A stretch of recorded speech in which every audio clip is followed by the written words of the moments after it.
day 4 of our daily Bible devotions, we have already examined 5 logical fallacies, and today we're going to continue and take a look at more. We have examined ad hominem fallacy, self-contradiction, false dilemma, slippery slope, and yesterday complex questions. Now let's look at appeals. What are appeals? Appeals usually bring in factors other than the argument itself to convince someone. And it comes in many forms. So let's take a look at those forms. There's an appeal to force. How is that? Here's an example. Anybody who disagrees to the new company policy will be fired. Now you're inclined to agree with the company policy because it's like the force of the authority is being imposed on you. Therefore, probably you'll just agree. It's an appeal to force. There's also an appeal to pity. Check the statement. You mean that this essay or article isn't any good? I've spent so much time on it.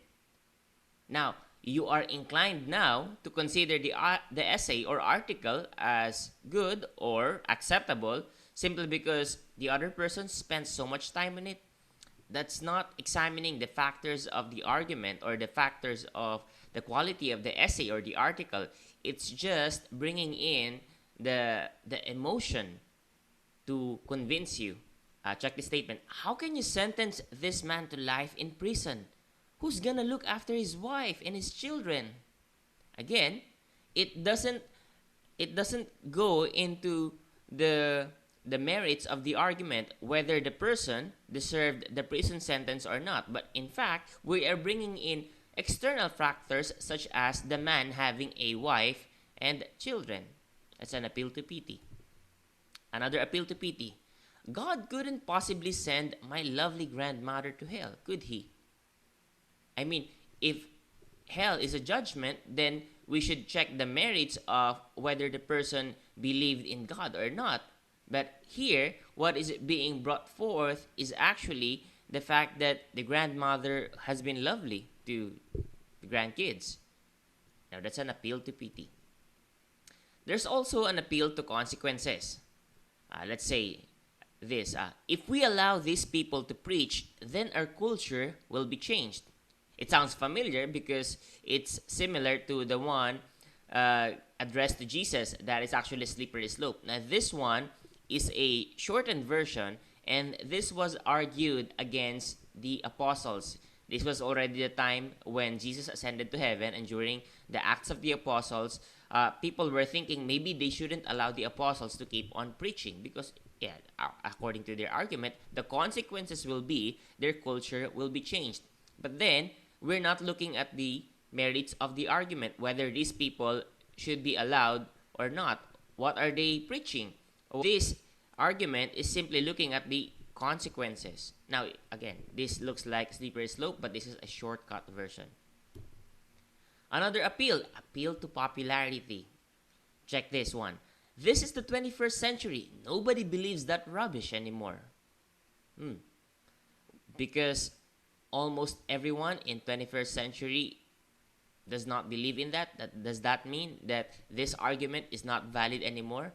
It's appeal to popularity. How about this? How can millions of people be wrong in their sincere beliefs?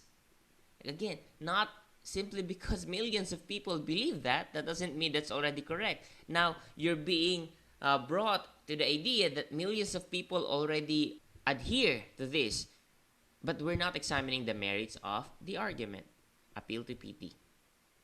Now, aside from appeals, there's also hasty generalization. You must have heard about this already from your scientific method, because when you come to the conclusion part, you don't want to have hasty conclusions or hasty generalization.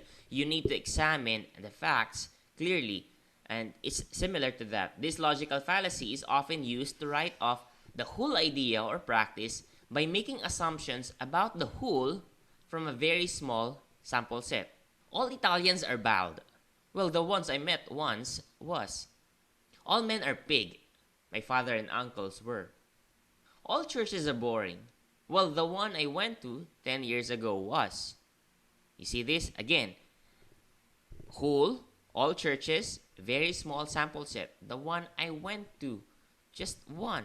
Christians are judgmental. Well, the one who hurt me was. Again, all Christians were judged because of one Christian. Christianity is irrelevant to life. At least the last time I looked, it was. Okay, now this is not just looking at you examining it, but actually the last time you looked at it, meaning just one instance, one moment, and then you're already generalizing that the whole Christianity, the whole belief is irrelevant. Now, this is the third and one of the most important logical fallacies for you to be aware of, begging the question. Begging the question is a process of circular reasoning or circular argument where the original assumption is inserted into the argument. That sounds complex. They put the conclusion into one of the premises. I'm going to show you that. Here is an example of an argument. Remember, three parts, two premises here, and then one conclusion. Premise 1. 18-year-olds have the right to vote. Premise 2. The law considers maturity in voting rights. Conclusion. It is legal for 18-year-olds to vote. What's wrong with this? If you're not careful, this looks legit. This looks valid. But look at this. The conclusion is it is legal for 18-year-olds to vote. How is that different from your premise 1? 18-year-olds have the right to vote. Right to vote, you're already suggesting legality here. This is practically your premise 1. So you started with already the conclusion. Again, we mentioned scientific method earlier. When you're in scientific method, you don't want to start with the conclusion. That is just wrong. So that's basically what begging the question is. Plus, it begs the question. Look, premise 2, the law considers maturity in voting rights. This begs the question, are 18-year-olds really mature enough? Premise 1, the laws of nature cannot be violated. Premise 2, miracles are violations of the laws of nature. Conclusion, therefore, miracles do not occur. This is a circular reasoning because look at this. The conclusion, therefore, miracles do not occur. Again, how is that different from the laws of nature cannot be violated? Look at this. The laws of nature cannot be violated. This begs the question, can this really not be violated? Really? Does this happen all the time? Okay, premise 2 is just defining what miracles are. Okay, miracles are violations of the laws of nature. But it begs the question to assert that premise 1 is correct because what if people have witnessed a miracle?